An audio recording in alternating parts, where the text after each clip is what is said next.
May the Applejack green chariot sway on two wheels after midnight, veering, teetering, never rolling. Sweet dreams, sweet animal. Love from all of us, including Kurt, Corby, Yorlick, Kilroy, Drummond, Brown, Vandal Drummond here on Slammin number 59, our second show in 1 week. I'm with Fredo, and the Dixie Demon is with us as we speak. How are you cats doing? Doing good. Good. Excellent. So, where do we start?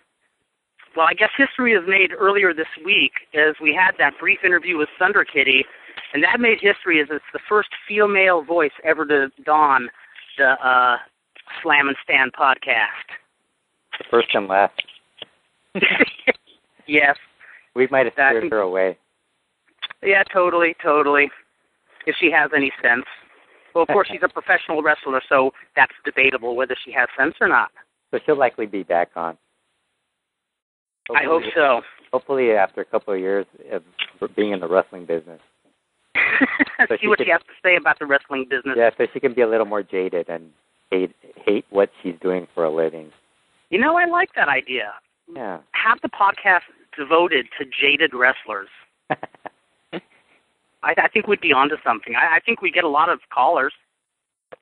Yeah, we probably would. We're the only wrestlers that aren't jaded, besides you. That's true. Well, there's a catch. Wrestlers who realize that they're jaded, who are, like, very, very, cognitive of that fact. Yeah. Oh, did you watch Raw this week? What's that? Did you watch Raw this week or no? No, I did not watch Raw this week. I heard it was watch-worthy. Yeah, it was all right. They pretty much killed the whole, CM Punk angle right away, so he's back again. Oh, my gosh, so he's back. Yeah, he's back. Well, that part of the angle, not the whole thing. Yeah, and he's got some bitchin' music. Yeah. Well, that means a lot in the business today. His other music wasn't that bad either, so. No, but he got them to pay for Cult of Personality, and then Cult of Personality charted on iTunes. Yeah. Which is very impressive. Cool. I think Martin Cardigan would be proud. But, I'm sure he's a big Cult of Personality. He loved that song. Oh, yes. Well, if you ever read the lyrics... I'm sorry, what's that, Fredo? Judging from the music that played on that Argentinian show, I don't think he ever...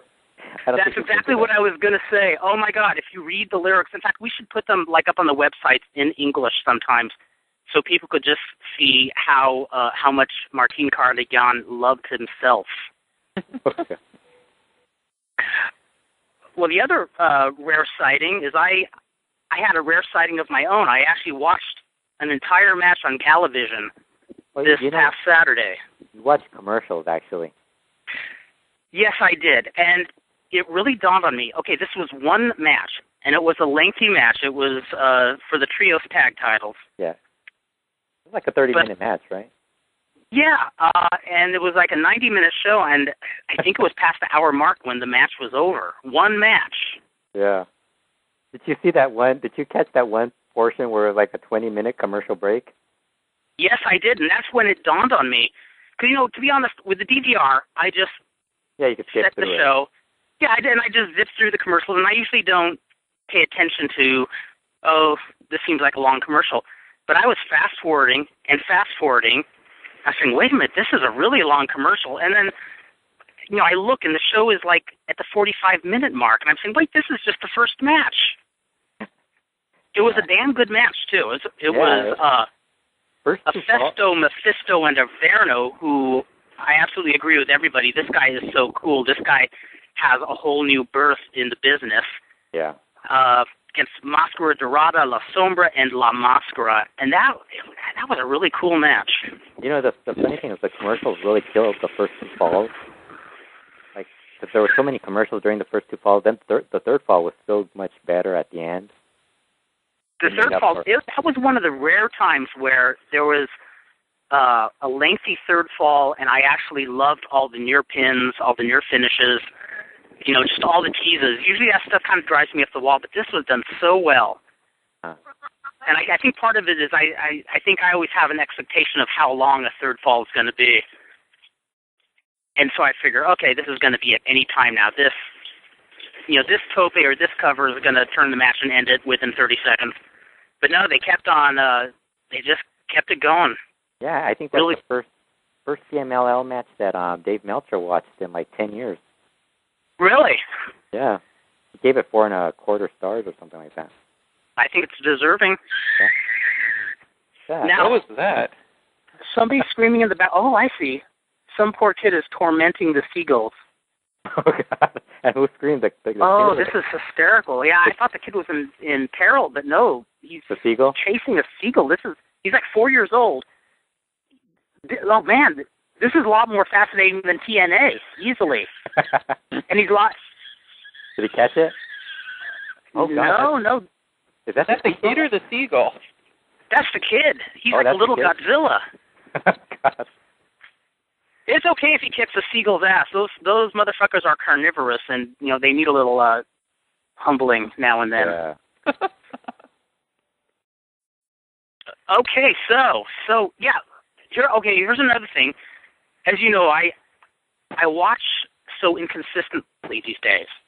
Another thing that struck me about this match was in the second fall.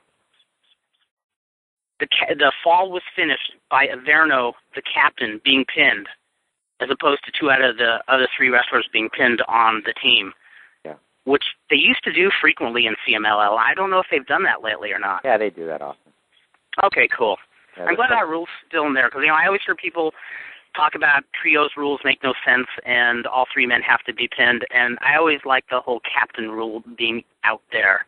Yeah, and I think they did it because they're trying to tease the whole Averno-La Máscara feud, because I think the finish was Averno putting La Máscara in La Campana, right? Yes, that's right. So they had to do that to keep the feud going. Yeah, that makes perfect sense.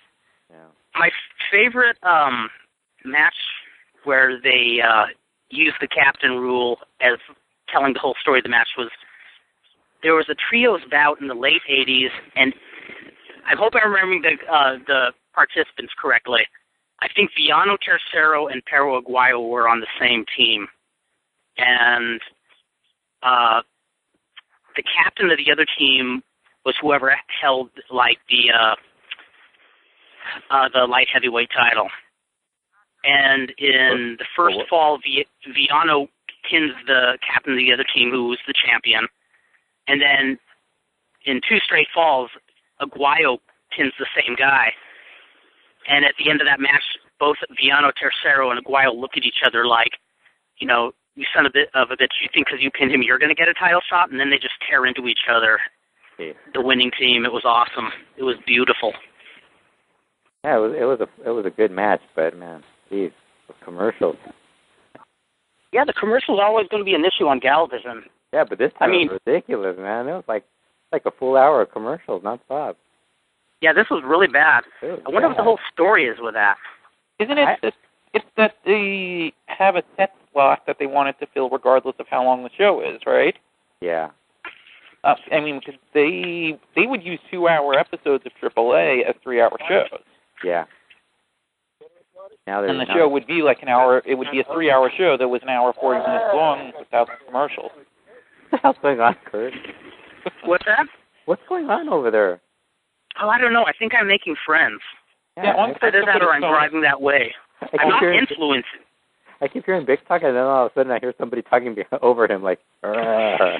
Yeah, I guess I should step away from the sidewalk. No, you can put your phone on speaker so we can hear it better.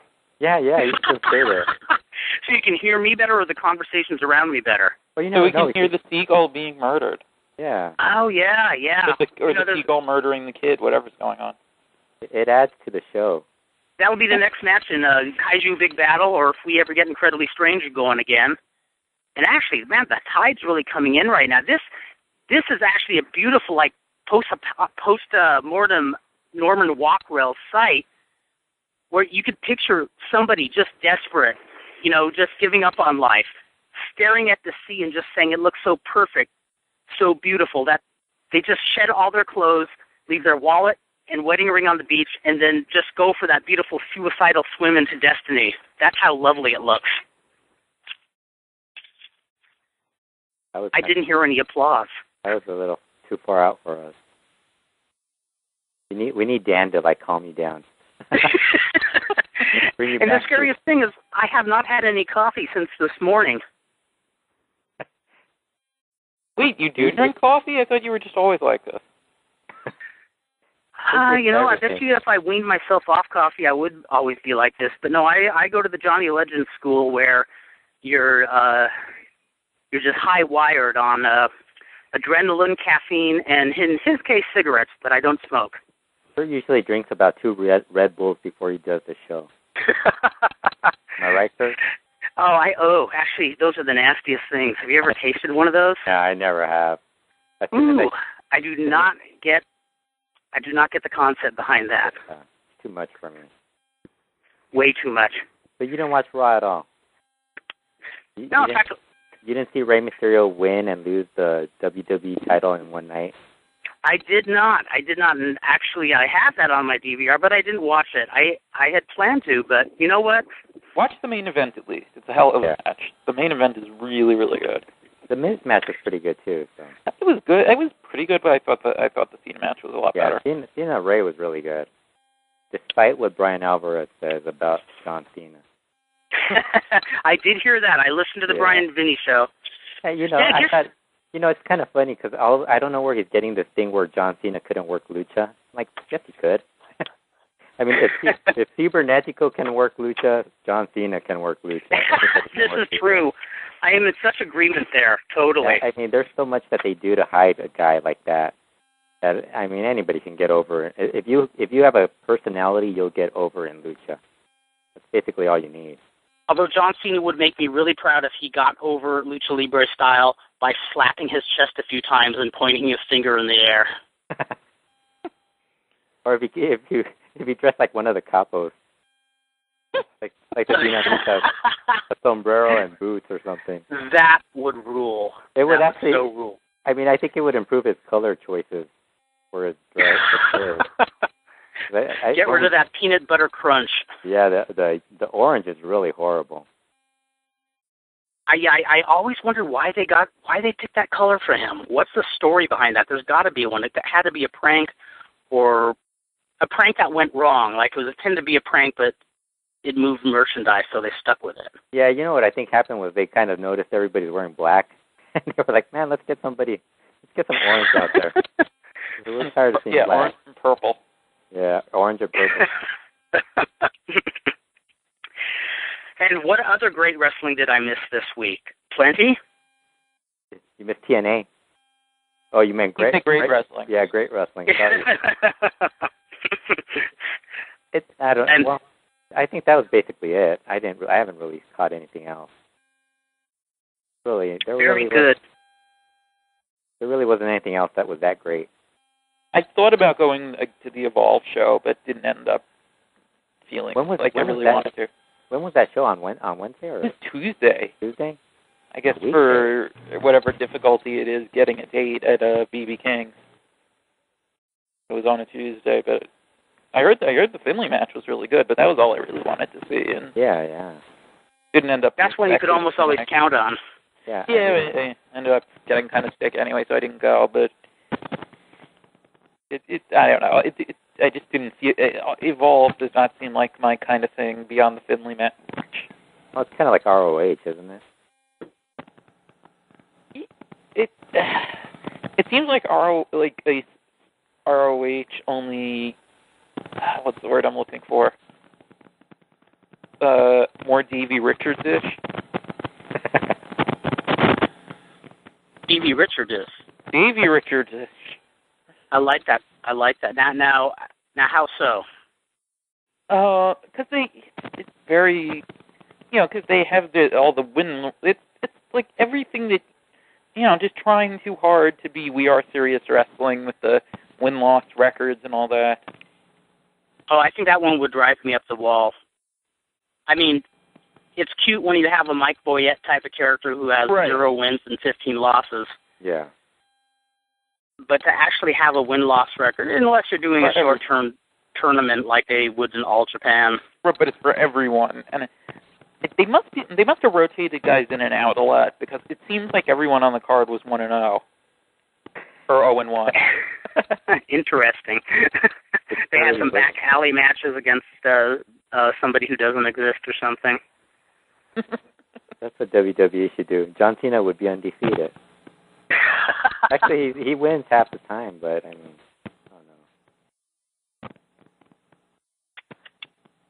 I don't know. Oh my God, is this insane? Am I actually running out of things to talk about? I thought my imagination had so much planted in there. Well, I don't have things to run out of talking about here. I want to bring up something. That, Ryan wants to bring something up. The illustrious Ryan Doyle. Here I am. How you guys doing? Ryan's on to save the show. Doing good. Again. Good. The brother of the No Mercy Man. We're glad to have on this show. Awesome. I want to say that, is it okay if I make kind of an unofficial review of the last podcast that you guys did? Would love it, yes. It was, is it strange for me to say that it was just you and Fredo, and it was just incredibly fascinating? I mean, it was really, really great. Oh my gosh! Well, I'm very tickled. I'm not saying that we bring down the show or anything. I'm just saying you guys did such a great job. It was really, really cool to listen. I mean, who would have thought that I'd hear a podcast and wish that Fredo would lower his voice and that Kurt would bring up his voice? Didn't Kurt sound really low on that show for some reason? Kurt sounded like you, and you sounded like Kurt. Did you feel like you were veering into the Twilight Zone for an hour there? I was going, what is going on? Is this the end of the world? I mean, Fredo is coming in loud, strong, is completely opinionated, and just, slapping Kurt down on things, and I'm going, wow. And Kurt is just being kind of meek and mild and kind of relaxed and kind of quiet. And I don't know, Kurt, did the new technology intimidate you? Is that what happened? That must be what it was. I kept looking at that. I kept looking at that little recording device, thinking, "Is this thing on? Is this thing working?" And you want to know something, Ryan? We lost about 20 minutes of the show too. Yeah, that must be why Kurt was getting ready to say the two most fascinating heels that I loved in the 1980s were Ole Anderson and then nothing. And then all of a sudden, I don't know how to work this machine. What's going on here? And all of a sudden we get into an interview with Thunder Kitty, and I'm going, wow, okay, well, Kurt really doesn't know how to handle this machinery. But well, I was going to say Ole Anderson and Lars Anderson, he accidentally pressed stop when he was trying to press the button so Robot Lars Anderson could give an elbow drop. Oh, that's right. A bionic elbow drop. He is part robot. That was never fiction. He really was a bionic man. That's right. And Dr. Bernhard Schwartz, since he was such an educated, illustrious doctor, found this fact out and said, "We will not tolerate such villainy in the state of California. Out you go." That's right. Send it packing. That's right. So finish the thought on that. Who was the other most entertaining 80s villain besides Anderson? Besides Anderson? Yeah. Good Lord. You were getting ready to say, you said Ole Anderson, and then you messed up the entire recording. I think it was the Mummy. Was it the Mummy? It was the Mummy, yes. Or was it? I thought maybe it was either El Monstro or Dark The Monster. Ernie. That's what I meant. The Monster. The Monster was Ole Anderson and the Mummy, and I was like, "What the hell is Kurt talking about?" Well, that's like when I listened to Bruno Sammartino on Brian and Dave's podcast. He again brought up how he would have nothing to do with the Mummy in Madison Square Garden, and I thought, I love hearing Bruno's interviews. He just makes you feel so good when you listen to him talking. You feel so up on life and so happy. But that's the most glaring difference between me and Bruno. If I had the kind of clout he had, I would not appear at Madison Square Garden unless they had a Mummy in the main event. And he would be given the strap. He would be given the title, even if it meant pay-per-view buys.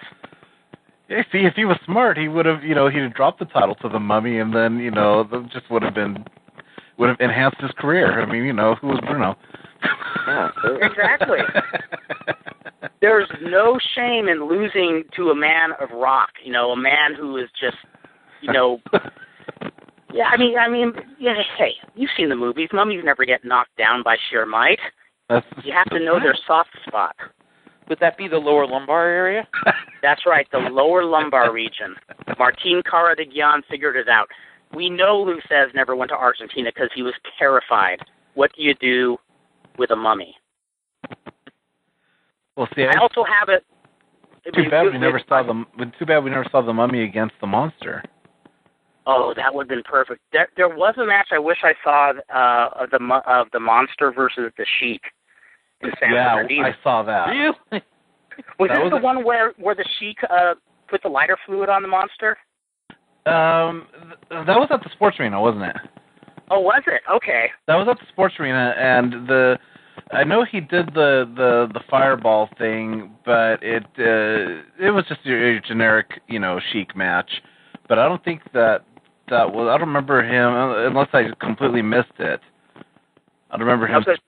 Oh, that sounds like a great idea. Let's throw fire at the guy wearing a rubber mask. Yeah, but if you remember, the Monster's shtick was that he was afraid of, was it light or a flashlight? The flashlight. Tom Ernesto learned that he was really a good monster, and he just had to be controlled with a flashlight. So then when the Sheik threw fire at him, did he just, like, embrace it? Did he love it? I mean, it was light.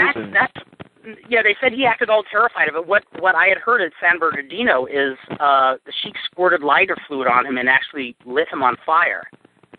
Really? Yes, and I would have loved to have seen it. Of course, the friend I know who went to the matches drank frequently, so maybe I should, you know.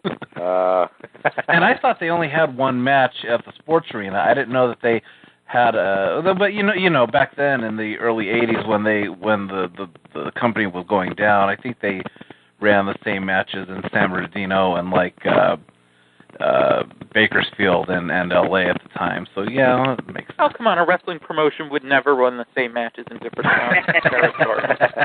It is true though, they did take it on tour. Yeah. I mean, I remember when Harley Race came to town, he pretty much defended the title against the same person, you know, in several different towns. I mean, that was the coolest thing when being 17 years old and seeing Harley Race and Andre the Giant in San Bernardino Arena, just like, you know, yeah. Oh, I'm close watching this. This is so cool. We're seeing them at Pico Rivera. I was like, wow, what are they doing here? Was that like the only good thing going on in San Bernardino at that time? Yes. Yeah. Yep. That's probably still the only good thing going on in San Bernardino to this day. I mean, seriously, like that one day we went to that show, it was like there really isn't a lot going on up here. What's going on in San Bernardino, man?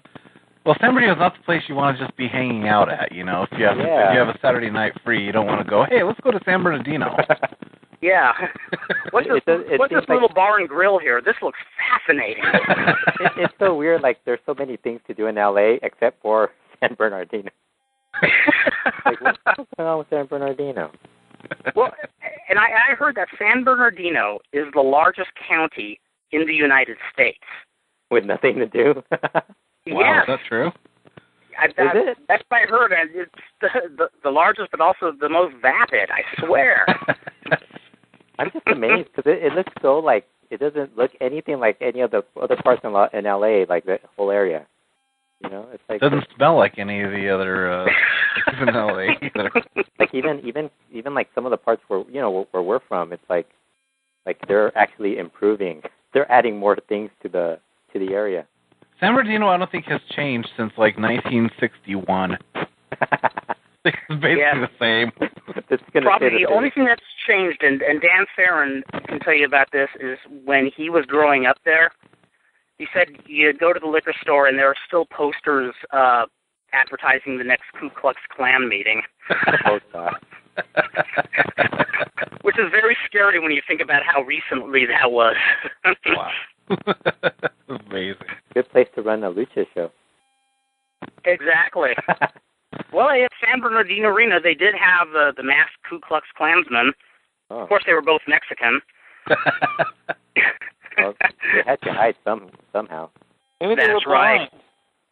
And like maybe they were blind, like the Klansman on Pell Show. And George Weingroff. George Weingroff, that's right. God, there's a name I have not heard in a long time. They could wrestle. And okay, can I also bring up the fact that you guys touched on Al Madril? Yeah. And Al Madril, Kurt, I don't know if you remember, I think Al Madril spent a little more time in LA than you said he did. I think he spent more than 2 years here. He kind of, I remember him being around more like from, I think he started here in '77, because if I remember, he was here right towards the tail end of the Piper Chavo sort of feud, when and I think he came in, before that was even finished, if I remember correctly, and stayed until about probably mid 1980. I think he was here for like about. I remember he left in spring of 1981, because I remember that was when I was living up in Oregon, and I came down for just a couple of weeks, and when I heard there was a Loser Leave Town match with Al Madril and that he would be leaving town, man, I was at the Olympic Auditorium so fast. Wow. I've been waiting for this moment for a long time. You wanted him gone? That's how bad you wanted him to leave? Oh, yes. I wanted to witness it. Well, it's not a coincidence that the guy showed up in so many territories right as they were dying. Yeah, that's true. I never. He was a territory killer. How many? It's like always like you're watching. If I'm watching a tape, especially if it's obviously California, though they were the territories were dying late '70s, but you watch if you're watching a tape from something from the late '80s and Al Madril is there, then the promotion is dying. World class is the absolute bottom. Al Madril's on top. That's right. Maybe that was thought out by him. Maybe he was keeping a close eye on each territory, saying, like, okay, Bruiser Brody left. Steve Williams is gone. There's nobody there. Okay, I'm in. Put me on top. And he never did it for me. Al Madril was, in my opinion, just an average wrestler with average mic skills.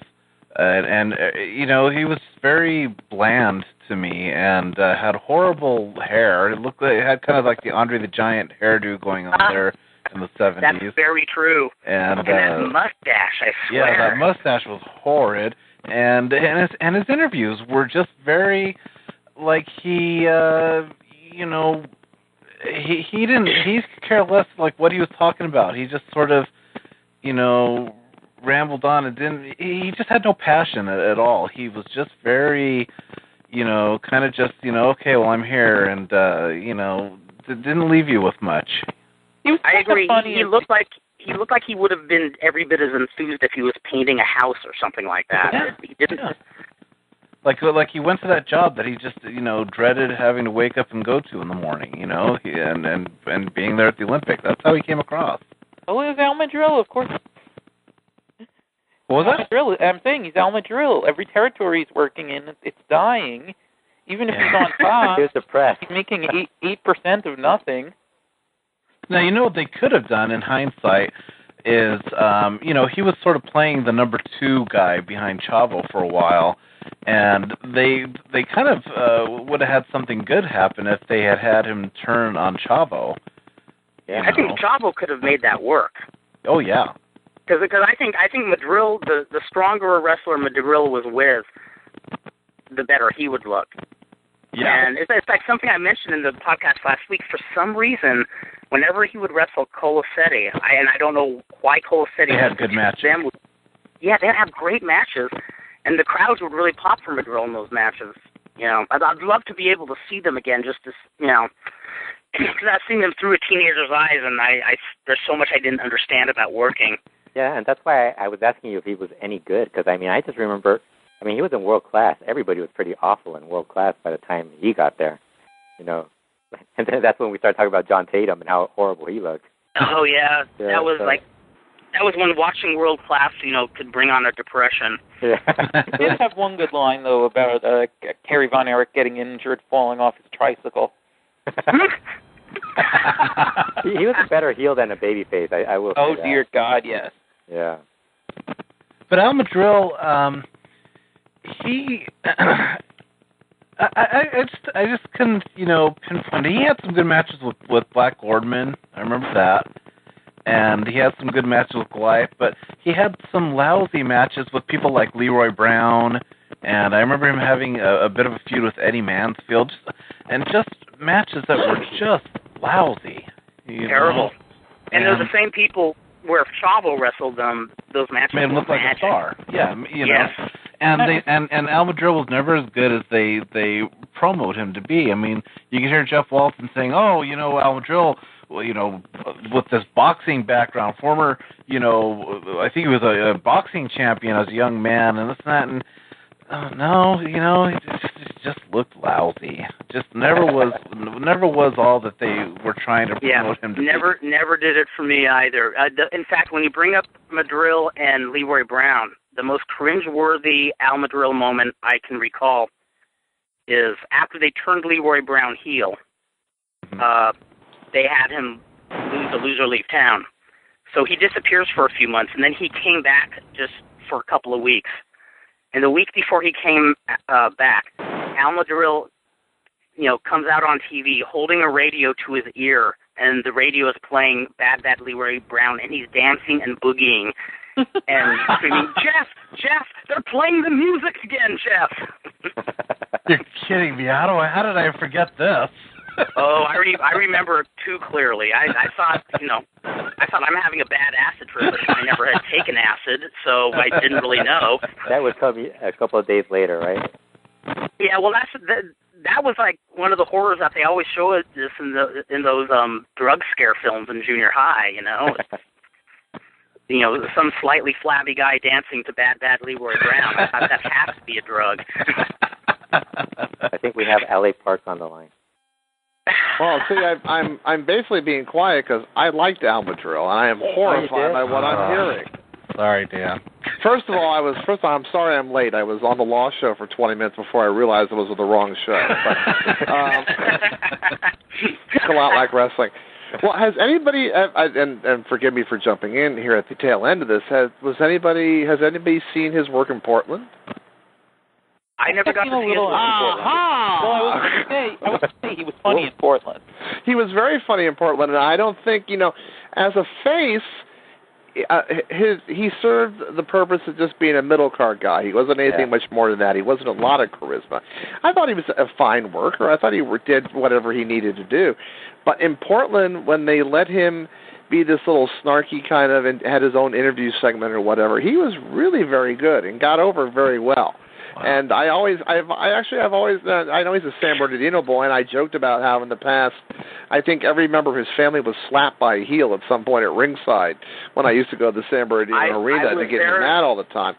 But he I was there the night when Tolis slapped his mother. Yeah, exactly. Exactly. And by running down Al Madril, you too, Kurt, have slapped Al Madril's mother right now. No, I mean he's not. Beautiful memories for you too. I am so sorry. He wasn't by anything, by any means great guns or whatever. But I do think his work in Portland when he would be this little sniveling heel, and if you pull him up on YouTube, I'm sure there's some of them there. And he used to do the thing. I think he did it in Portland where Al Madril. Oh, I know it was Al Madril Hates Kids. Is this right, Bix? Do you remember this at all? Was that maybe? It sounds familiar. But I remember, if I remember correctly, it's been a while since I've seen them, and I actually do have some of them, the Portland shows. I mean, it was toward the end of the Portland run, like virtually almost anything on DVD is anymore. But poor old Don Owen would get out there and say, Al Madril hates kids, and if he loses this match, then no kids can come to the matches next week. And I could just picture Don Owen saying that, just with that sad, anti-charismatic voice. And they had a couple valets up there at one point. I remember Al was interviewing them in his little Piper's Pit type thing there, and what he was really good at doing was he would like pit the guys. He'd be like that guy you knew from high school that would turn to the other person and go, "Are you going to let him say that about you? Are you going to let him do that?" So the guy who would want to get their best friend to step up to the plate instead of them. Exactly. Well, so I mean, you know, I think that was actually probably very cathartic for Al Madril, because every time I was at the San Bernardino Arena, when people would come up to him for autographs, it looked like pulling teeth. Like, oh God, do I have to do another one of these? Yeah, like a lot of things, it probably is something that was born in the truth of it, and that is that probably drove him crazy to have to deal with all the little kids jumping up and down. And remember also, that's back at a time when the guys would be in the ring, and these little kids would be allowed to jump up onto the apron or whatever and try to get autographs or to touch them or to do something. They don't do that anymore? Only down in San Diego, the show we saw last week, but that was about the only one. They don't let kids hand chairs to the wrestlers during matches. That's still my favorite Alberto Del Rio line. Still was when he was feuding with Rey Mysterio last year. I want to make all these little children cry. So every time I see him, my wife and I always say, "I want to make the little children cry." Yeah, but no, I do think they did do some angles where he hated kids, and he'd go, "Parents, don't bring your kids. Kids don't come to the matches next week." You know, that kind of stuff. But yeah, I'd actually be intrigued to see that. I must admit, I would be intrigued to see it. I mean, there were a lot of, no offense to the stiffs in Los Angeles, but there were a lot of stiffs in the Los Angeles office, and I think to single him out, I can name a good 20 or 30 other guys that were nowhere near as good as he was. He was not what he was pushed to be in my. Well, he was never meant. Here's the thing: there were too many Guerreros for him. There were too many Guerreros for him to be a main event babyface. Yeah, Alberto Guerrero. You know, I mean, when you look at it, when you had all the Guerreros, you had Gory Sr. in there for a while. You had the Mata brothers. You had 3 or 4 other guys at one point or another, and there was just too many baby faces that were too similar. Well, but one thing you're discounting. Yes, they had a guy with a monster mask. They had some stiff wrestlers, but Dan, that fucking hairdo he had. Come on.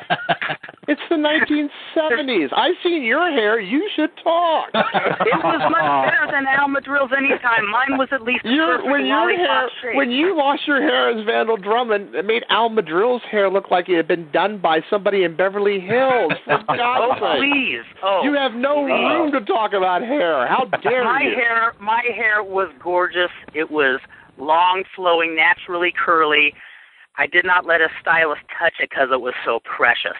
Yeah, we could tell. Madril, it looked like he went out his way. He made a deal with the devil. Okay, my hair will look retarded. Just give me a push in any territory. Do you remember the 70s at all?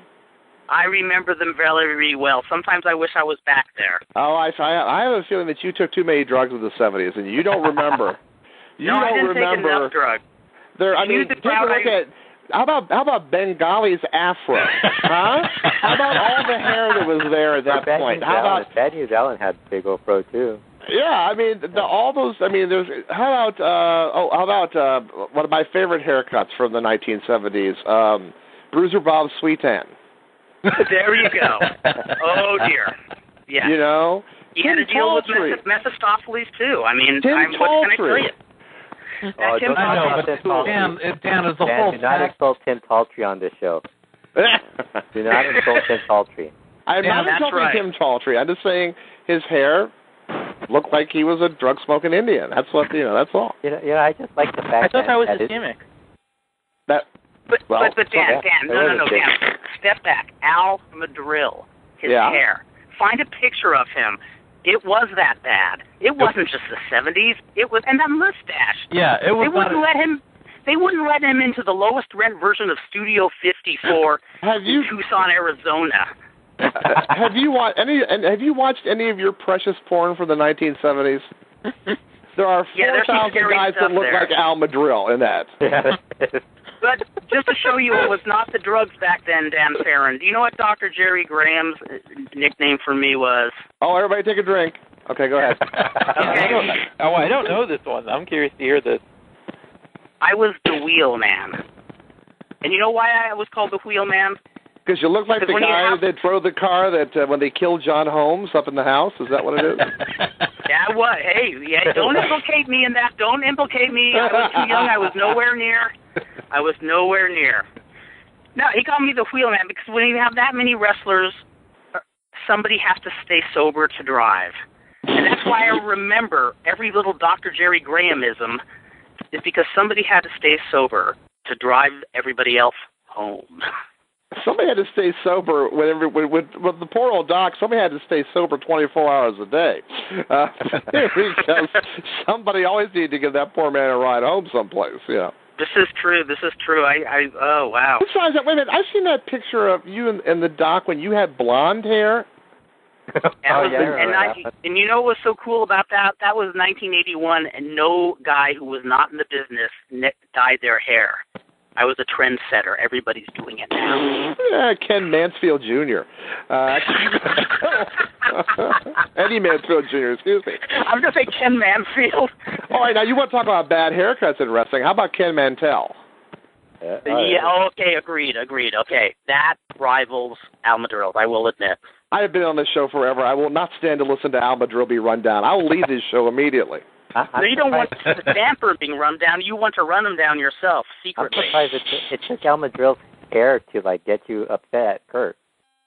I propose we get Al Madril out of it. Well, first of all, you're talking about Al Madril. He hasn't died or anything, has he? What happened? No, he's alive and well. Okay, good. Let's make sure. Because that always scares me. I start talking about it. Maybe he's died. That's what we're talking about. Al Madril. Why would we be talking for so long about Al Madril? Well, it wouldn't be the first time Kurt ran down a dead guy on this show. What are you talking about? New listeners of Slammin' I learned that from the doc, too. I learned that from the doc when we were driving up to Bakersfield right after Sam Lishnick had retired.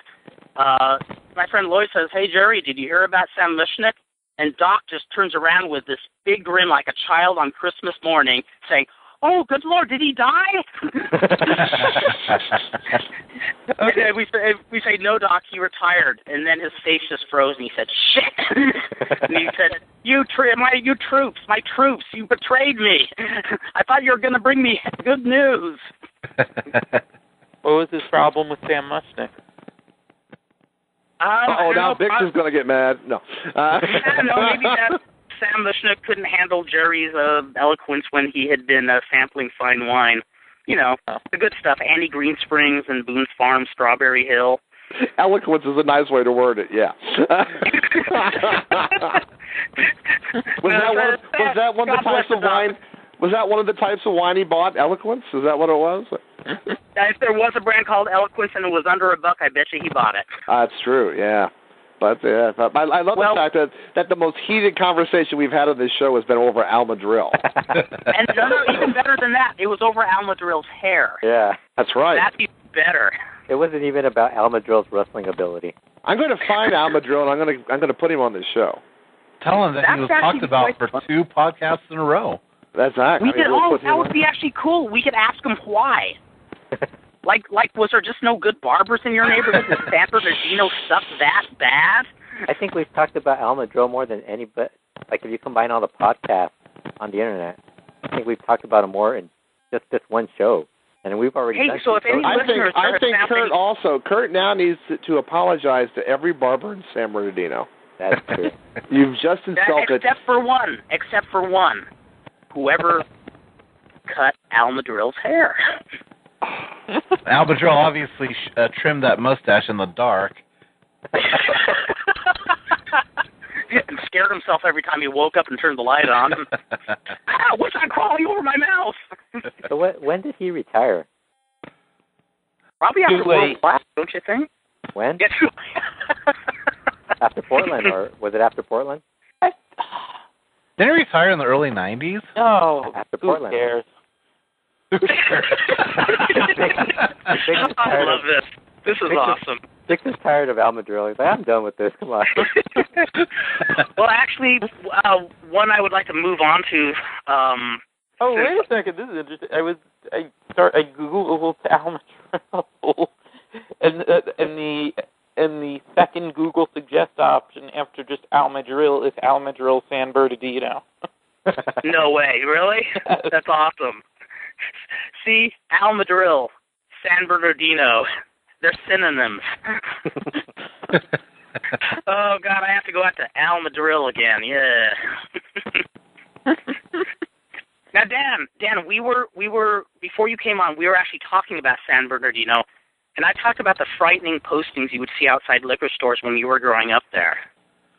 Well, first of all, are we done talking about Al Madril? Yes. I am not interested in speaking anymore if we're going to talk about Al Madril. I don't know. Who knew that Dan's feelings would be so stirred? Fascinating information. I'm writing a letter right now. Dear Al Madril, this is the home phone number of Kurt Brown.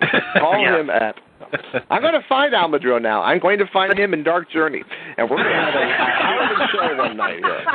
Wait a minute, Dan. Are you saying that they're together? Are you saying they're an item? They're in California. No.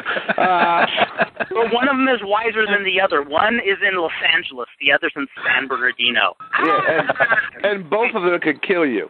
I wouldn't mind Dark Journey killing me. What are you saying about San Bernardino?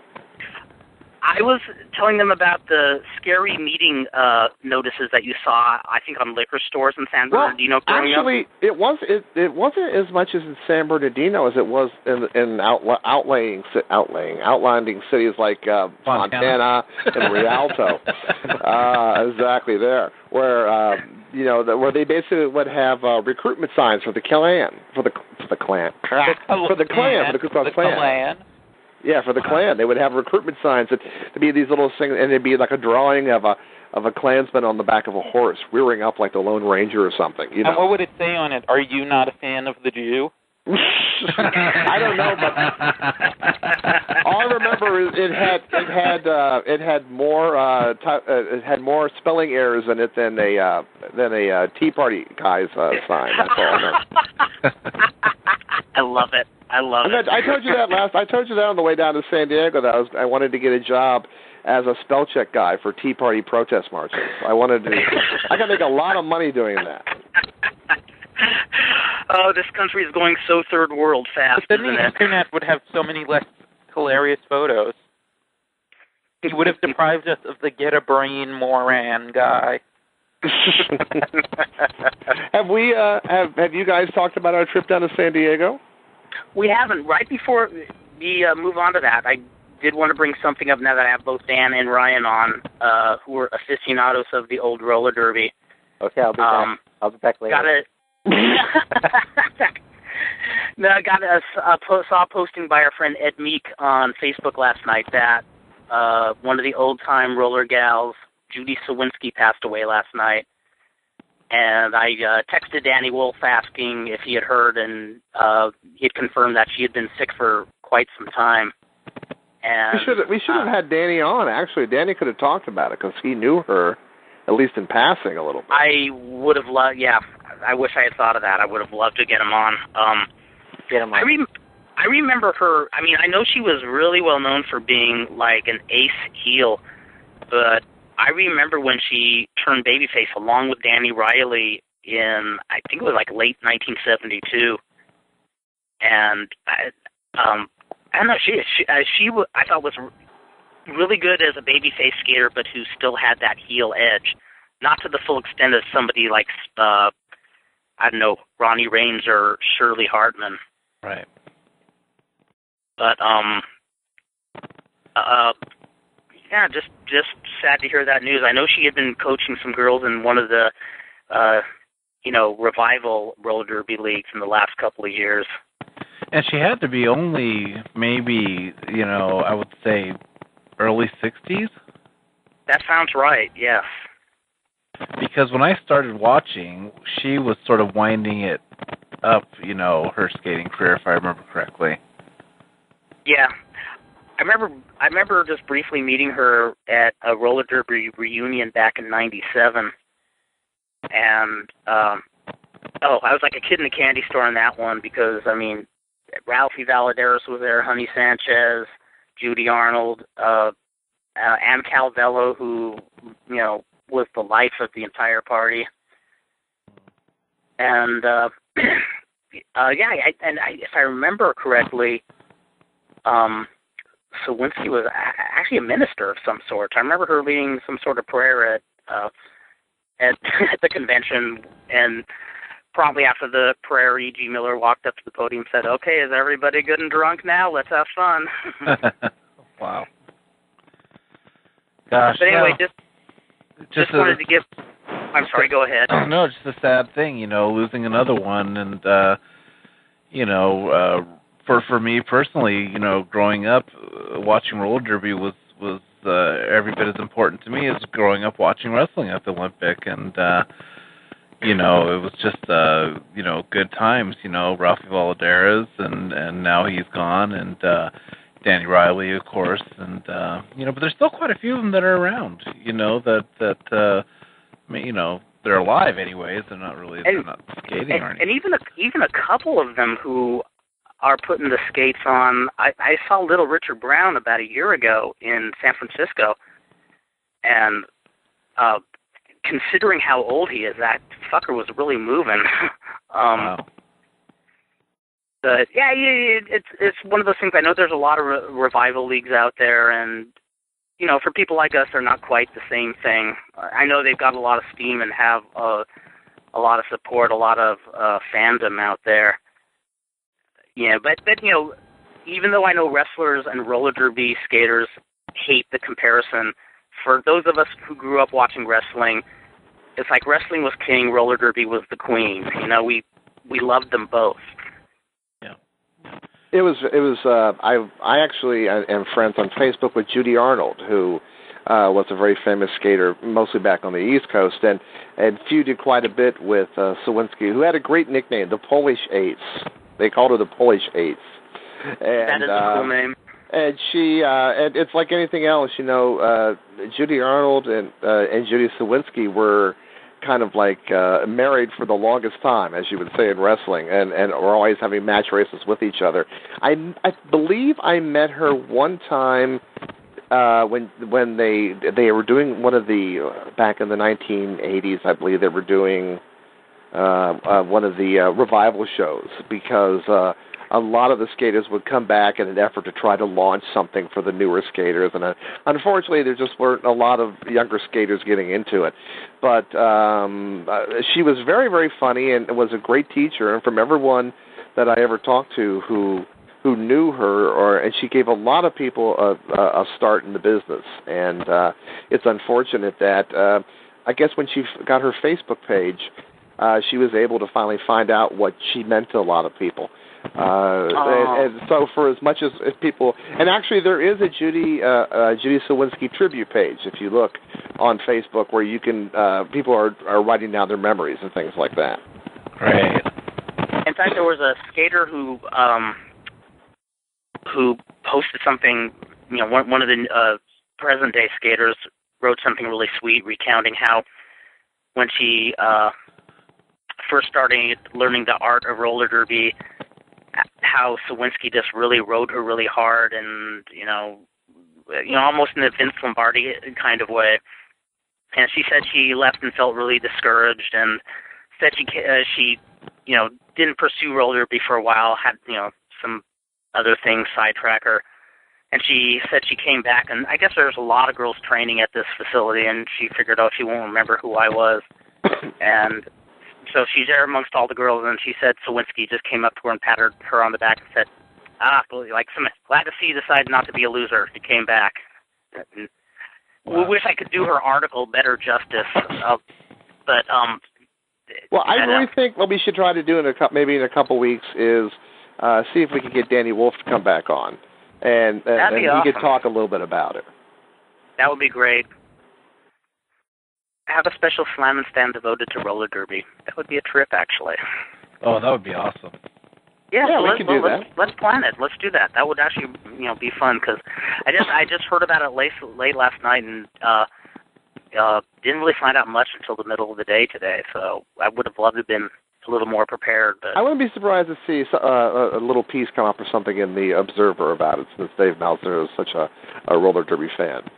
That's true. Yes, that would be good. Hey, Bix, did you watch a lot of roller derby? For my generation, we didn't. We had rock and roller games in the late '80s. I did watch. Was that the one with the alligator pit? Yes. Ah, yes. I was at most of the tapings for that, because Danny Wolf was not completely involved, but he was getting involved with it. And what they'd done was they took an old like aircraft hangar in Long Beach, and they turned it into where they put the track in, and they set it up and everything. And while a lot of the old school guys were on there, and it was a lot of fun, there was a lot of editing done to it, and they had this horrendous guy who was supposed to be like a warm-up guy who would run through the audience singing rock and roller games over and over and over again. And I believe that there was a great they even left it in. There was a great shot where he was singing through the audience, whatever, and like a popcorn box whizzed by his head or something, where somebody was trying to the But they were a lot of fun. Actually, they did those not that far away from where they were doing the Muscle Rock shows at the military bases down there. Oh, that'd be a total birds of a feather concept. Yeah, so they were right nearby there. But that's why I said when you mentioned that, I think I went to about 6 or 7 of those tapings. And there is a roller games arcade game. So if you actually want to play video game roller derby, you can.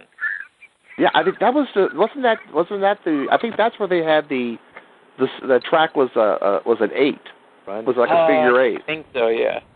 Where they could do that, and I know that some of the guys complained because that they would have to, with the bank track, it was one thing, you could build up speed and go up and down, but with the figure 8 track, you had almost like a little jump in the middle you had to do, and some of these guys were getting older, and their knees weren't quite what they used to be, and it took a lot of toll on them, but that alligator thing was what everybody always remembers about that.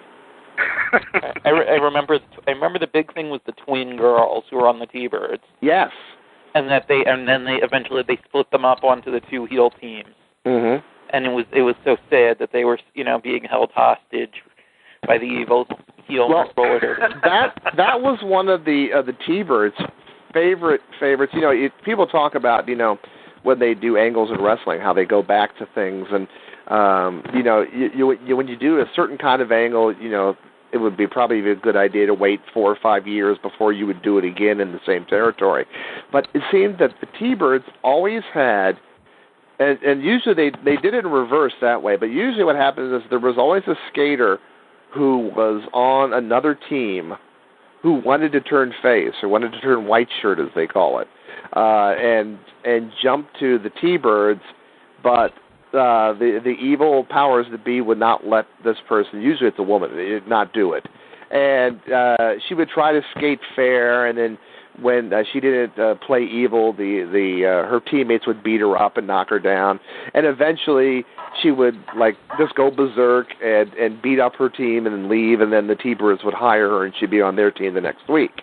And they did that several times with a whole bunch of people, but they always did the thing where that person was being held hostage. Or they did do it the other way, where maybe there was supposedly a draft pick or something, and somebody on the T-Birds had to go over to the other team. But that being held hostage was a big favorite of the roller games out here. See, Georgia Haas was so close. They should have had Georgia Haas hold that person hostage who was holding them hostage.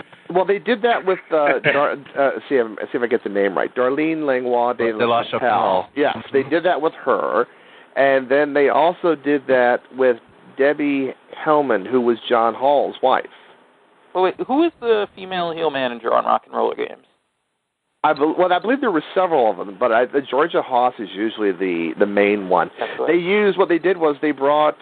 I think what they did was they tried to break it up where there were 4 face teams and 4 heel teams, and they used famous skaters to basically be the managers. But Georgia Haas is the one that always stands out, and she still works those shows up in San Francisco. Danny can tell you a lot about her. He's actually driven up to San Francisco with her. I actually got to meet her on several occasions when I went up to the shows last year. And it's so funny because she's the most intimidating-looking woman on the microphone, but an absolute sweetheart when you meet her. Just a very kind woman. But have you ever seen a picture where she's not grimacing? I mean, she just looks so threatening. Yeah, she was pretty scary, you know. Was the 4 heel teams, was that way after Dave Pound? That was way after Dave Pound. Dave Pound was the traditional Thunderbirds roller games in the 1970s. Okay. He may have done some things after that, like in the 80s when ESPN tried to revive it, but Pound went back to the really old school days. Okay. Unfortunately, I totally missed out on Dave Pound. I heard he was supposed to be a really awesome heel, like one of the best in roller derby. He was. He was pretty bad. He was pretty bad in a good way. Bad in a good way. Yeah. Well, I guess now it's time to move south to San Diego, where we saw the Viva La Lucha show last Friday. And again, want to give a huge thanks to our friend Kevin Kleinrock for being such a gracious host and,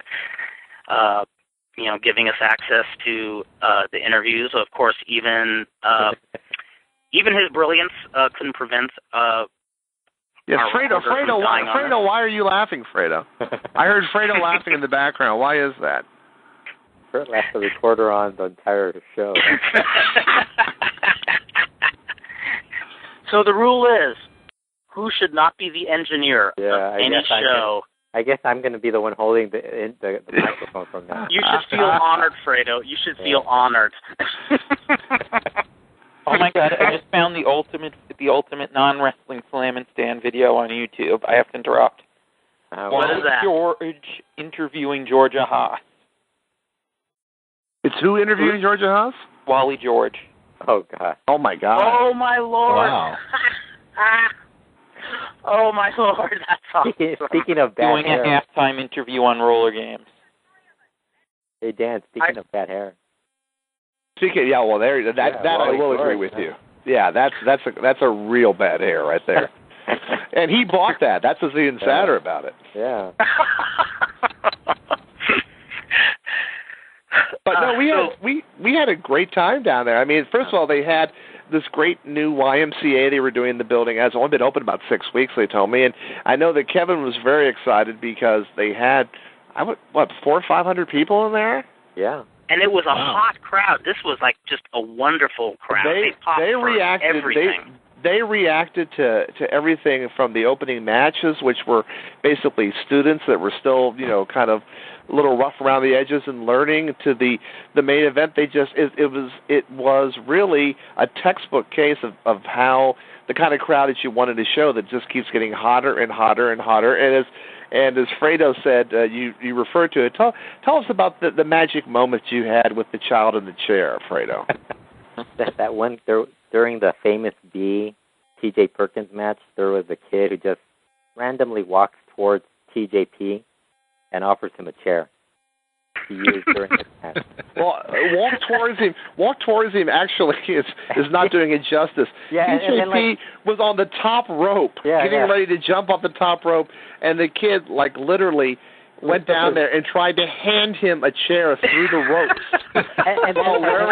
while wearing a Rey Mysterio mask on top of his head. And the funny thing is, right afterwards, when TJP shoves him away, the kid has the most disappointed look in his face. He did. He looked really sad. Yeah, he did look depressed.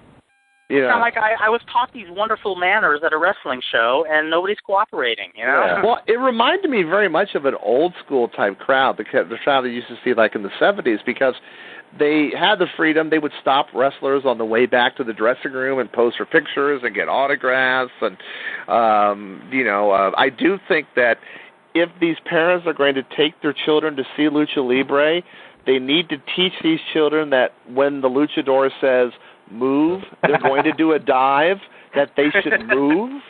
Yeah. Yeah, there was one poor unfortunate child who had a rather traumatic wake-up call to the art of the tope and plancha. He caught the guy at least. Well, that's what's funny about it was he didn't even get knocked over. The guy landed in his lap. Yeah, he caught him. He just landed there. He's already better than some of the WWE guys. This kid will be watching Lucha at home, and when somebody dives through the ropes, he'll get up in the ring, scream, and run from the room probably at that point. Wow. Yeah, a traditional crowd, and they know who Solar was, so you had some classic Lucha fans there, too. Solar. I mean, how... Solar was on the show? Yeah. Solar. He worked he teamed up with Puma, who was also T.J. Perkins doing double duty, and they wrestled Black Tiger Quattro, who was Rocky Romero, and, oh, God, who was the other guy? It was... T.J. Boy. T.J. Boy, yeah. It was a pretty good little match. It was a pretty good little match. I think I was impressed how he obviously let Puma do most of the work, but still he was really in there. He wasn't walking this one through. He was working really, really hard. I was very impressed, and I think the guy may have found the fountain of youth because he was moving pretty good. Yeah. And I love those old classic, like, hold for hold Lucha moves he does. I mean, you don't see that much anymore, and he just does it beautifully. Yeah. Fredo and I both got Sin Cara mask. Yeah. We're actually going to sign up for WWE soon, too. That's right. We're going to basically the Sin Cara brothers. If you think one was bad, how about two? That's what we'll do. We'll be even worse jumping off the trampoline. Listen, I'd be lucky to even get anywhere near the trampoline with a mask on. I think I might overshoot the ring. That'd be like a bad episode of Wipeout, is what it turned out to look like. But it was good. We got to see our old friend Conan, who we hadn't seen in about 18 years. Kurt, 18 years. Yeah, 93 when AAA was here. That for I think the first time. But that was the last time we actually saw him face to face.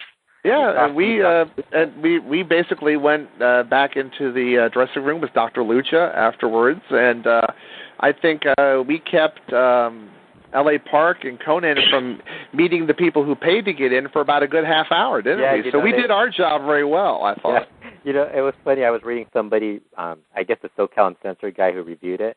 Yeah. He was talking about how he was waiting to take his picture with Conan. He never came out, and I'm like, oh, shit. Our bad. Because even L.A. Park stayed in there for the whole time, so... Well, yeah, I mean, actually, it was nice as we were given pretty much a free rein to wander about, and because we knew some of the guys like Adam Pearce and T.J. Perkins and the guys like that on the show, Famous B, when we walked into the dressing room, which I always am really, really hesitant of doing, because I've been to so many shows where some guy who's done 2 shows will come walk in the dressing room like, hey, how you doing? Good to see you. Hey, how you doing? Whatever.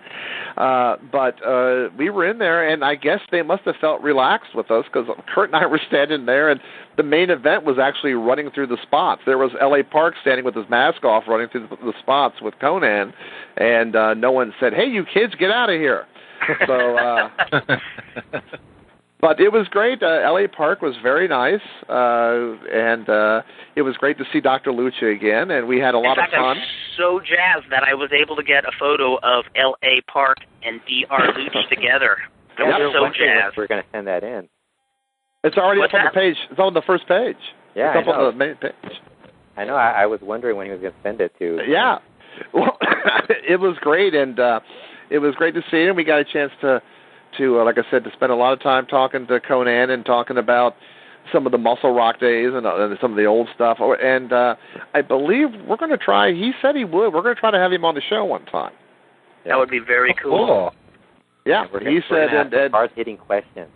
No hard-hitting questions like, what do you think of Al Madril? Do you know where why is Park wearing that monster mask in the Well, what he did was, at the end of his match, and I don't know if it was something that was already worked out or whatever, he takes his mask off and he autographs it, and he gave it to someone. And I don't know, the first mask he wore, he was wearing an over-the-head rubber mask that was the Emperor. The Emperor from Star Wars. And then he switched back there to this mask that made him look like a scarecrow. So that's what he was doing. He was wearing that. And when he went out to sign an autograph, he was wearing that mask. So, if you didn't tell anyone that was L.A. Park, nobody would know it was L.A. Park. Yeah, that's true. Probably. Yeah, we had no other options. It was the only option to get that photo. Yeah, that was the only, unless he went and bought an L.A. Park mask from the mask guy. We could have put an L.A. Park mask on Dan, and we could have taken pictures with him, and he could have. Yeah. My God, that guy's in bad shape. How did then what we'd have to say this is the fake L.A. Park. He must change his name if he's going to keep wearing that mask. Well, we were joking about what I wanted to do was put on the Sin Cara mask and then get behind, ask if we could get behind the counter at the drive-through McDonald's and then send a picture and saying Sin Cara's let himself go and this is his new job after the WWE thing ran. So. That's so wrong. I know. Well, hopefully it won't end. I mean, it's interesting. My wife and I are going to be going down to the SummerSlam Access. And I know this was set up long before, but they do have him down as being there. Yeah, I think he's interesting. Yeah, I think it'd be very interesting to see. And I will speak to him and talk to him, and I know that since he speaks no English and I speak very little Spanish, that we will have a very deep interview. Ask him if he wants to do the show. I will. And then you could talk to him the whole time. That would be perfect. And then that way you would finally become the most important person on the show. Well, no, we could do the show like I was telling you guys. We could do a simulcast. What they used to do in Southwest Championship Wrestling when they had Rapido Rodriguez and the other guy? I'll do it in Spanish. You guys do the I rest could play the role of Steve Sachs.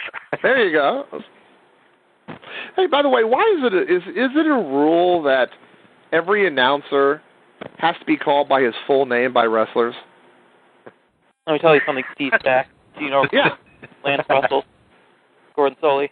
Yeah. Jim Ross. Maybe the wrestler. Or unless you're Ernie Ladd and you can't remember their names, so it's Mr. TV announcer. But I mean, is that true? Why do they do that?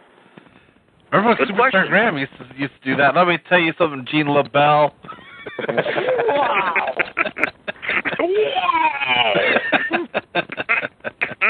I keep wanting to see them do that on the WWE show, and that is to turn and go, let me tell you something, new guy who I've never seen before and probably never will see again.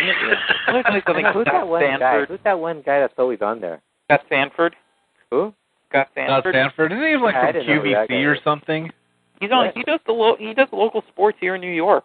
Really? Station, yes. Is he good? They're advertising a new, a TMZ show that just started running, and Todd Pettengill is on this thing. No. I guess he's a radio DJ. Yeah. And what they do is they play clips of radio DJs, video clips of radio DJs talking about, gossip or whatever. And Pettingill's hair is it's like Jimmy Cyclone blonde. That's how blonde it is. I mean, it's like... Well, it's not just the hair, it's the style. It's this...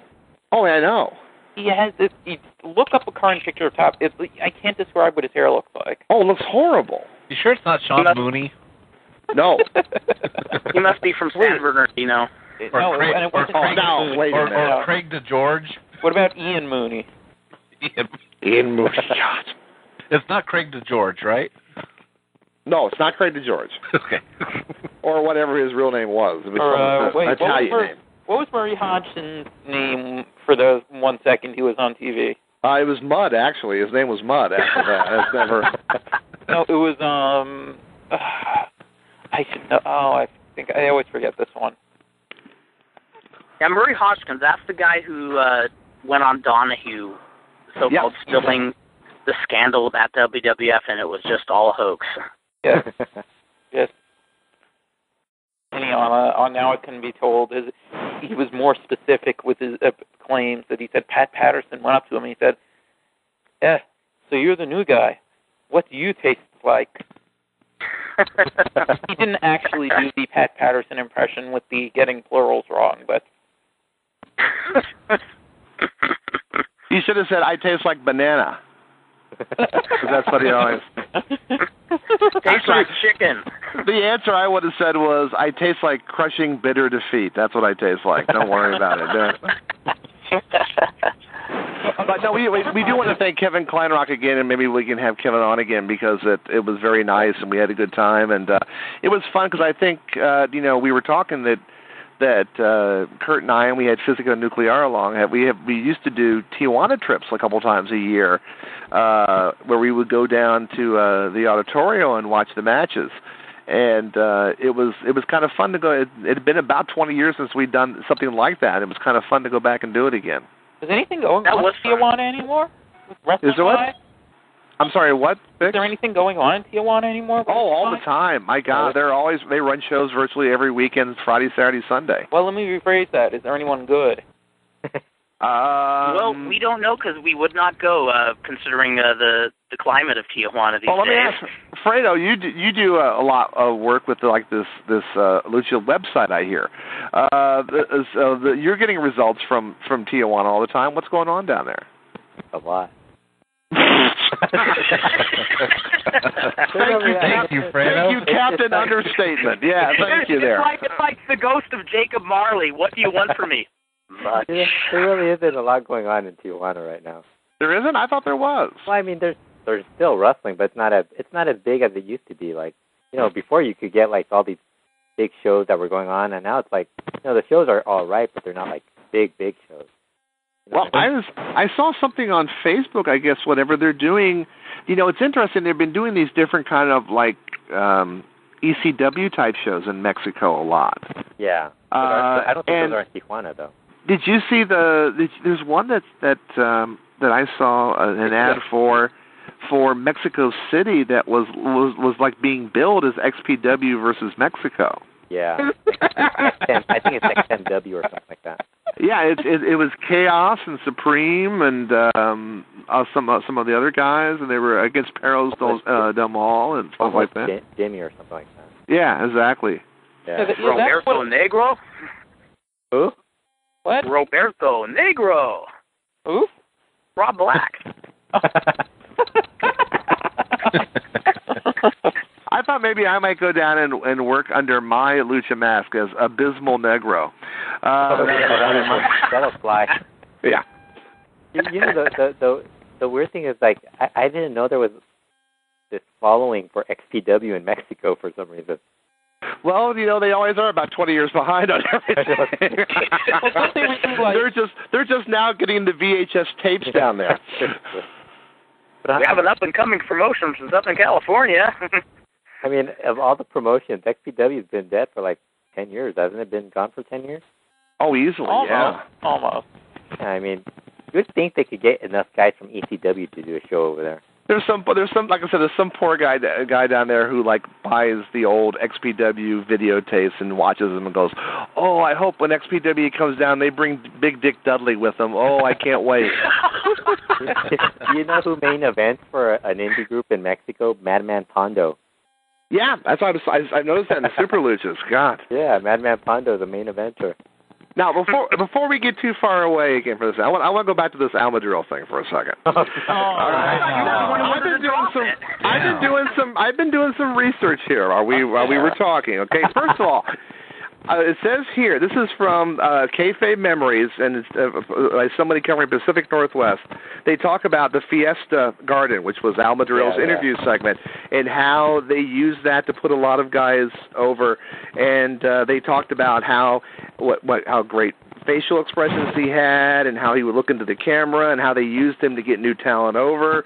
And it talks about that basically it says here, and this is very, very sad, that whatever is going on, we won't be able to get Al Madril on the show because of people like Ryan Doyle and Kurt Brown. He no longer even admits to ever having been a professional wrestler. I was wondering if somebody would find that, because I mentioned that on the last Slammin stand, as I had heard that he totally denied ever being a wrestler. But now here's the other thing. Wait, so maybe he really is living with Dark Journey. Well, he could be. He could be. He could. Who knows? He could have been. It could have been like the end of 8 Men Out. He could have been sitting there in San Diego, all gray-haired and old, saying, I know Al Madril. That's not Al Madril. No. But here's what I'm going to do, though. Here's what it says. It says in here that when Shawn Michaels was first breaking in, he and Al Madril would ride the shows together, and Al Madril taught Shawn Michaels about Elvis Presley and the great love that Shawn Michaels eventually had for Heartbreak Hotel and things like that came from Al Madril. I am going to, between now and the next show, I am going to contact Shawn Michaels I am going to contact, if he's not out killing a deer with a bow and arrow, I will contact Shawn Michaels. And I'm going to get a quote about Al Madril, and I will read it on this show. And if I can actually get him to a recording to do it, that'd be even better, because then you would believe me. But I'm going to, we're going to find out about the greatness of Al Madril through Shawn Michaels, and I will do that for the next show. Hey, Dan, who knew that we would? Shawn Michaels is one of the greatest ever, but that does not make Al He's not one of the greatest ever, but he's not one of the worst. Hey, Dan, you should get quotes from other wrestlers on Al Madril. I could too. I'll do that. I'll go. Yeah. I will gather. I will. Next time, I'm going to present the case for Al Madril. Okay. I will present the case. I will bring 20, 30. If I have to talk to Santo, if I have to talk to Blue Demon Sr., I will talk to all these people. I will bring back. In fact, I think I have right now. I think I have a note here from Lou Says talking about how wonderful Al Madril is. Lou says, we talked about him earlier. Lou Says was too chicken to go to Argentina because of the mummy. He was afraid. He was afraid of movie monsters. He'd never go into a theater if Frankenstein or Dracula was playing. That's interesting how you twisted that one around, boy. I've been making that claim for years. Well, find one result of Lou Says in Argentina. He wouldn't even step foot in South America. Well, everything that Lou Says and Bruno Sammartino and all those guys ever said about hating, all this gimmickry and stuff, it's because they were scared of guys like the Mummy. You're right. Exactly. Yes. Right. Amen. They refused to admit that there's supernatural stuff going on, and doggone that guy in bandages scared me half to death. That's right. Lou Says and Bruno, they thought they could hide behind their wool trunks and their. But didn't Bruno wrestle the Wolfman on several occasions? Willie Farkas, the Wolfman? No, that was Fearful. And he teamed with Batman. That's right. He teamed with Batman. That's absolutely right. I knew there was something there. He teamed with Batman. Cool. He said, Tony Marino, take that suit off. You're embarrassing yourself. Are you a movie star? Well, Bruno will say that it was okay because Tony Marino told him a story about how he went to the movies as a little kid, and on the way out, a guy shot his mother and father in an alley. And Tony Marino started wearing this outfit now to gain revenge. Well, maybe Bruno teamed with Marino, but he said, okay, on one condition. You call me Alfred, not Robin, okay? Oh, wait a second. Tony Marino is not secretly a billionaire playboy. How do you know? It's a secret. No, but I mean, Batman with two T's is not secretly a billionaire playboy because we know he's Tony Marino. Well, no, Batman would add two T's because of the fact it's the same thing. Like, if you're in the Screen Actors Guild, you can't have the same name. If you're a superhero, you can't have the same name. So he put an extra T in there so he could do it. Yeah, because Tony Marino worked on the East Coast for guys like Vince Sr. and Luis Hernandez and those guys. So he made a lot of money. He did. And Antonio Pena got that idea off of Tony Marino for the name. That's right. Yeah. Like he added a C in Dennis. That's right. Exactly. Didn't he add like an S and a Q and a... For what, for Dennis? Yeah, isn't it like D-E-C-N-S-N-I-S-T-S? No, it's just one C. Since we brought up Al Madril's love for Elvis Presley, which I have heard before. Next time we have Al Madril, I am going to come to California and kill you. It's going to be the sequel to the Dr. Jerry Graham drinking game.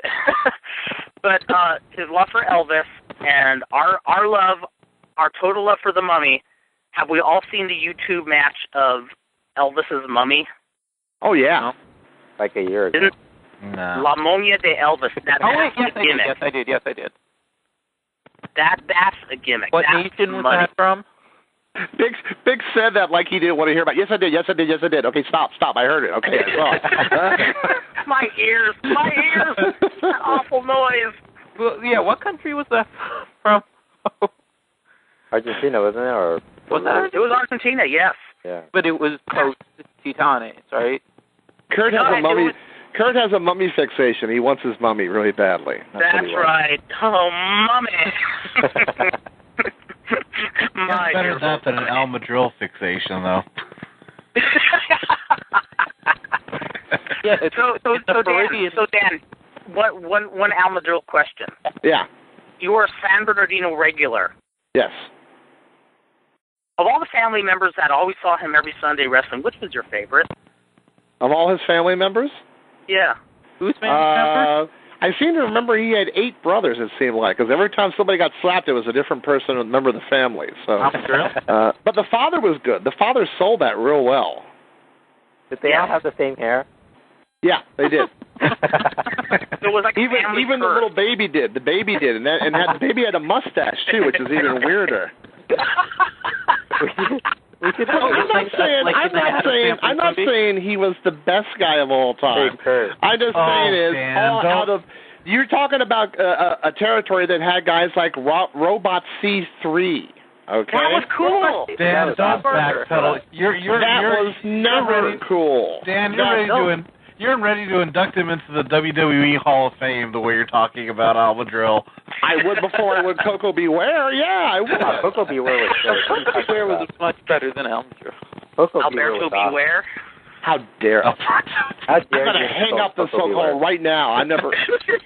How dare you insult Coco Beware, Dan? Frank was a better worker than Al Madril. He was a really good worker, actually. No, yeah, Coco Beware was. Come on, you've seen Coco Beware in Memphis. Yeah, he was great in Memphis. Actually, Coco Beware was good in Memphis. Yeah. Yeah. And he was good thing when he was part of the Pretty Young Thing. PYT. Yeah, he was better than Al Madril. Come on. That's an insult to Frankie. And he didn't wear those god-awful boots that Al Madril did that were cut open and had orange socks sticking through the hole. What? Remember those boots? He had those boots that had the cut-open sides, had like 3 holes in them, and they had orange socks underneath them. Oh, this is so much better than drugs. He was a fashion stylist. He was a man. Wait, I gotta mention something unrelated to Al Madril. A friend of mine told me, because he had found out about it on Facebook somehow, that Dennis Brent started a website where he's selling MP3s of Jim Ross radio shows and stuff from the WCW hotline. Oh, really?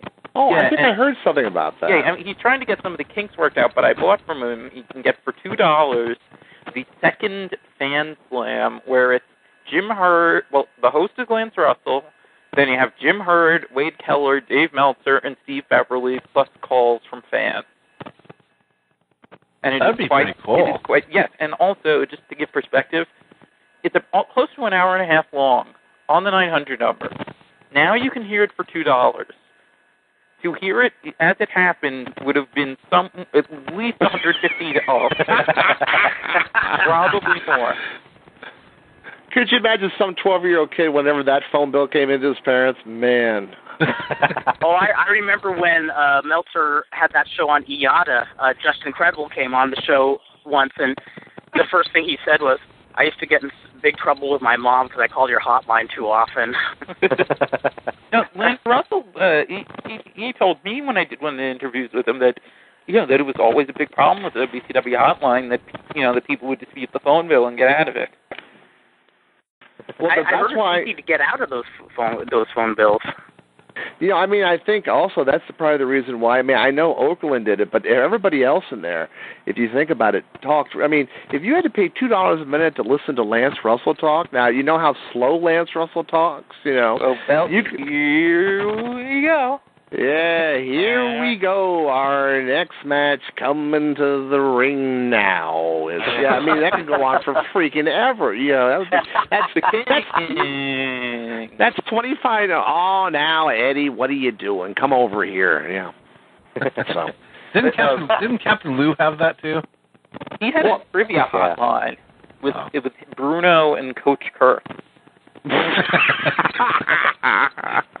I think you called once or twice, Vic. I'll guarantee you that. I got the 800 number back tour, but that still existed years after the hotline went out of business. The sad thing and the funny thing about it is if you call that number now, Lou Albano's still talking. He's been dead for 5 years. But anyway, I was going to say that listening to that thing though, Jim Herd actually was kind of awesome.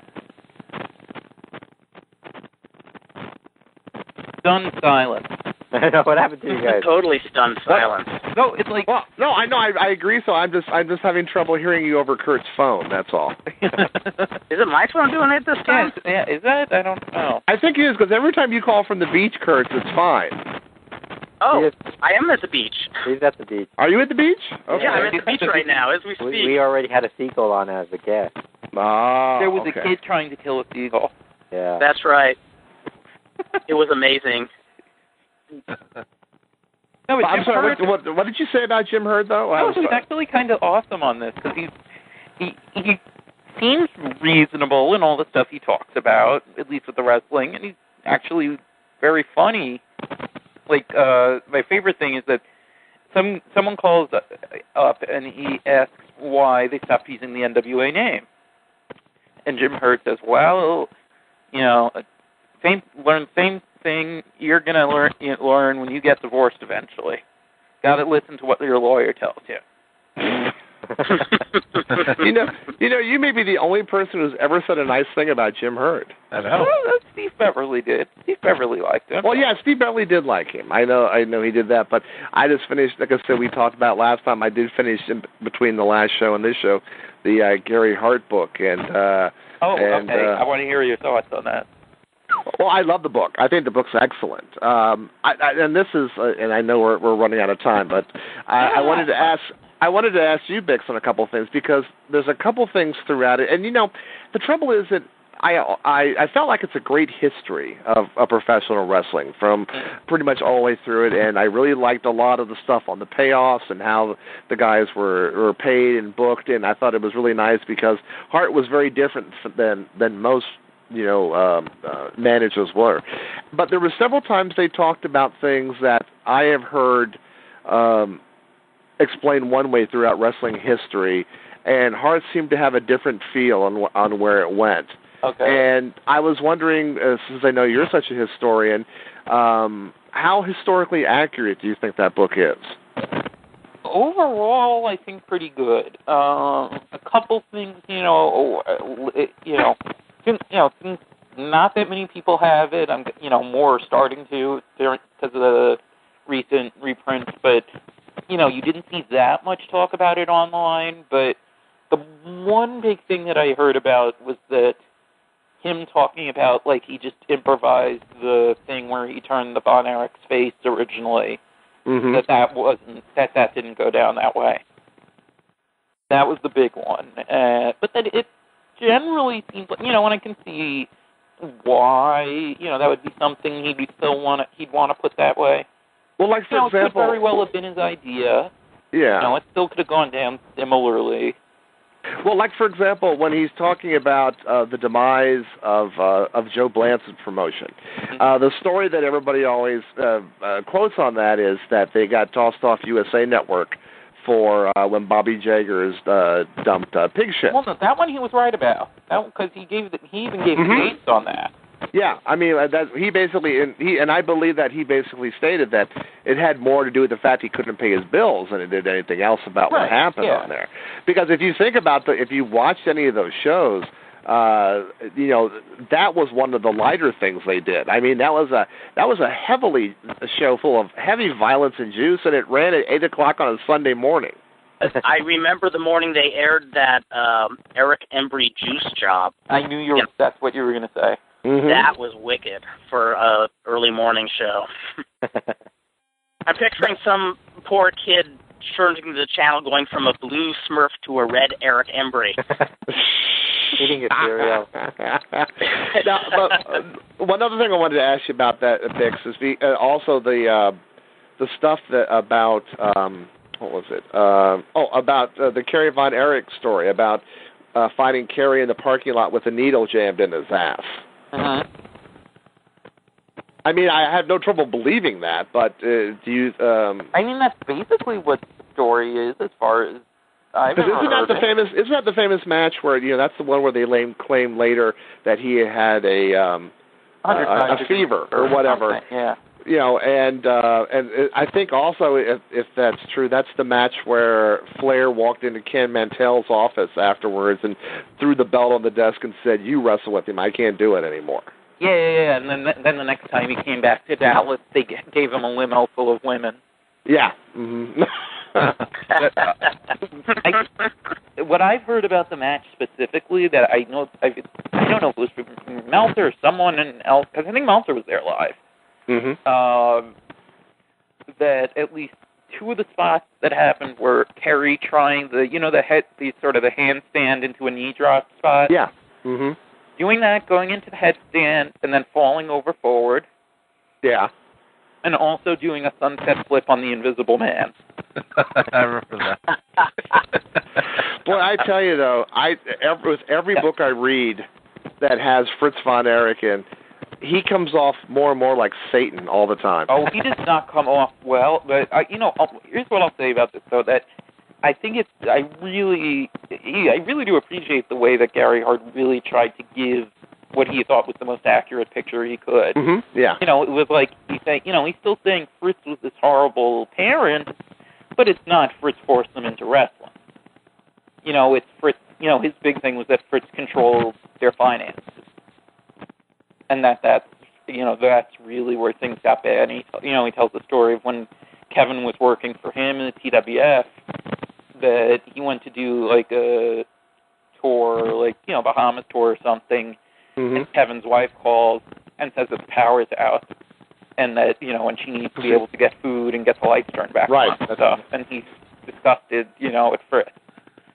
But unless I'm reading it wrong, didn't Gary Hart say at one point that he said it was really easy to blame the Von Erich boys, but he felt if you came from a family that had a father like Fritz, it was very easy to understand how they could be that way? Oh yeah, I think he said stuff like that. I mean, he, when he's coming from a place of, talking about, these kids called him Uncle Gary, he was very close to them. Because they Hart alludes to it at one point, and I've seen someplace else there was another one where it was not unusual for Fritz to ball up the fist and punch one of the boys. Oh yeah, well he didn't know anything specifically until it was during his last run as Booker that Fritz had said that Kevin and Kerry wanted to get more involved in the business, or he wanted them to, whatever. So they're having a meeting, and all of a sudden Kevin and Fritz are arguing over something that they're talking about, booking, whatever. And Fritz just makes a very small sudden move or something, and Kevin gets up, pounds on the table, balls up his fist, and says, "You're not going to hit me anymore." Wow. I mean, some of that stuff is not pleasant reading. I mean, there's a lot of great wrestling history, and it definitely, gives the best perspectives of Von Erich, and, also of other people too, like Jim Barnett. You're not going to read. Jim Barnett's a fascinating enough figure. I would actually love to read a book just on him. I mean. Oh yeah, but you got to get this book already. Oh yeah, everybody has to. I have finally ordered it. Okay, and what do you think about the WCW stuff at the end he talks about? As far as what? I mean, as far for example, the Al Perez story about Perez wanting to shoot on Flair and to take the belt. That one I think is true. That I think I've heard from other places. Yeah, I mean, it sounds like it would be. I mean, it made perfect sense and sounded that way. His analysis of what was going on there, do you think that with Hurd and people like that was pretty much dead on? It seemed to be, to me, from what I've heard from other people. Why it happened, you mean? Yeah. Mm-hmm. I guess. I mean, I think I might have read maybe one or two different accounts of what his motivations were. Yeah. But it sounds to me like, and not to make it cloudy, what I was trying to say was, it sounds to me like what it basically happened was, it was a real clash of old school wrestling people and corporate America, and when you put the corporate guys in and tried to make that work with the old boy network of wrestling, it just wasn't gonna succeed ever. Well, that wasn't the Al Perez thing. That was more Gary. Well, that was more just the whole general thing. That was. Yeah. Well, yeah. I mean, he, because he talked about how, even guys that he got along well with, like Jim Barnett, just weren't, really compatible with it. Or am I thinking more of the Jim Cornette book now? Well, he seemed also very sad about the rifts that caused the breakup of his relationships with Kabuki and with Muda. Yeah. Which was very interesting. Yeah, you guys got to get this book. Anybody who's listening who has any kind of interest in wrestling, got to get this. Get it before it disappears again. You really got to. Yeah, PlayboyGaryHart.net. And don't spend the $500 on the CM Punk shirt. Get this. Well, this book was selling for $400 before it went back into print. So. It was going for a lot. I had someone offer me $150 for my copy. Wow. And I decided no, I wasn't going to, I would have sold it already. Yeah, well, yeah, then I could have bought a new one now, but... Yeah, it's much better than the Diane Hart book. Oh, I have a copy of that book. So do I. You know how I got it? Al Madril. Leave Al Madril alone. Going back, I went into our local library here to the used book section of it, and I found a copy of it for $1. Okay, a book in California had a book that was only sold in Canada before quickly being recalled. Bought it for $1. Yep. Huh. I know. And it really is. I'd love to know the story of its journey from Canada. It's a nasty book. It's a nasty book. I mean, I've actually heard, though, that most of it is true. Well, it is, but there's little things. I mean, there's some things that are substantively true. I mean, there's a little twist. There's a little twist to the knife with everything. I mean, there is an agenda there, a really heavy-duty agenda. Not that the Harts need any help self-destructing themselves. Yeah. Yeah, and I mean Bruce's book. I mean, too. Now that that didn't help either. I mean, it would be interesting to really compare and contrast that one with Diana's in terms of which because there's so many books. I understand with the Diane Hart book. I mean, you got to think about this. This is a book. How many times have you ever heard of a book that is just so libelous that they actually make you stop printing it? Yes. There are so many books on Calgary Stampede telling so many sides of the story.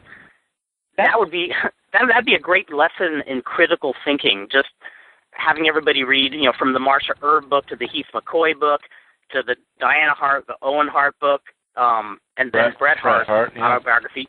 Just read it and try to, peer through the cracks and, figure out where does everybody stand. Yeah, that was actually what I thought was the best part of the Bruce Hart book, that it's at least another look at all this, because you have so many different sides of it, and so many different sides of the same stories. It's pretty interesting. Yeah, there's a lot of inconsistencies in Herb's book on Stu Hart, because it was the first book I read. Hello? Hello? Kurt? I think the beach is hurting his phone. It was the first time I thought, well, there's a lot of different sides to this story, isn't there? Yeah. Well, I mean, that's interesting because it's funny how if you take certain books, I mean, you can almost create a multi-sided history of like World Class and Stampede just from all the stuff that's out there on them. And it's interesting how there's that, and even WCW and the WWE to some extent. It's interesting how there's so much on certain areas there, and there's nothing, or even ECW you can do.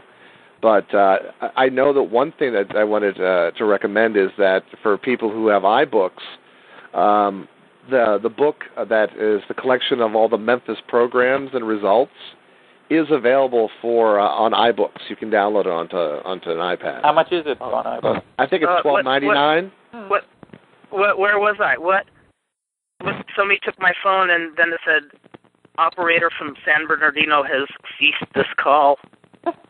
I'm back. Now we know. Are you at the beach? Are you at the beach right now? I am at the beach right now. I want you to turn toward the water and start walking. You know how prophetic you are, Dan? I actually proposed that scenario early in the show before you were listening. I want you to do the old Star is Born thing. I just want you to just walk right out there. Well, now that you say it, the water does look quite beautiful right now. And there's a seagull. I heard that one. Yeah. You know what all those Stampede books have in common? To the water can I get? You know, all those Stampede books have in common is that none of them mention Al Madril. Oh, yeah. Gary Hart the water calling my name. Madril. Does Gary Hart mention Al Madril? Yes, it does. He actually says that it shows how bad a promoter that Joe Blanchard was that he couldn't market Al Madril and Gino Hernandez to Mexicans. The tide is coming. It's crashing. He actually does speak well with Al Madril. I'm thinking ocean. Wait, Kurt, did you actually walk into the ocean? What Is somebody on one of the landing fields at JFK? What the hell was that? Jesus. Kurt, are you drowning? I can keep my head underwater for a long, long time. Wow. Hey, Fredo, what does the screen show? How many people are actually listening right now? Right now, that's 5. And that would be us, right? Yeah, I didn't really mention it. And one of them is underwater. I usually just record it and then... Well, what better way to close a show than to take a nice suicidal dive into the ocean? But what stops me are the wise words of the prophet Dr. Jerry Graham. And that is, the left hemisphere of the brain short circuits the right hemisphere. The right hemisphere short circuits the left hemisphere. And bing, you're there. Wow. Are we done? See you in 2 weeks. We're done. We'll see you in 2 weeks where we're going to have Dan find a wrestler that he really can't stand, and we're all going to defend that wrestler. Arriba. Arriba los rudos. See all you cats in 2 weeks. This has been a blast.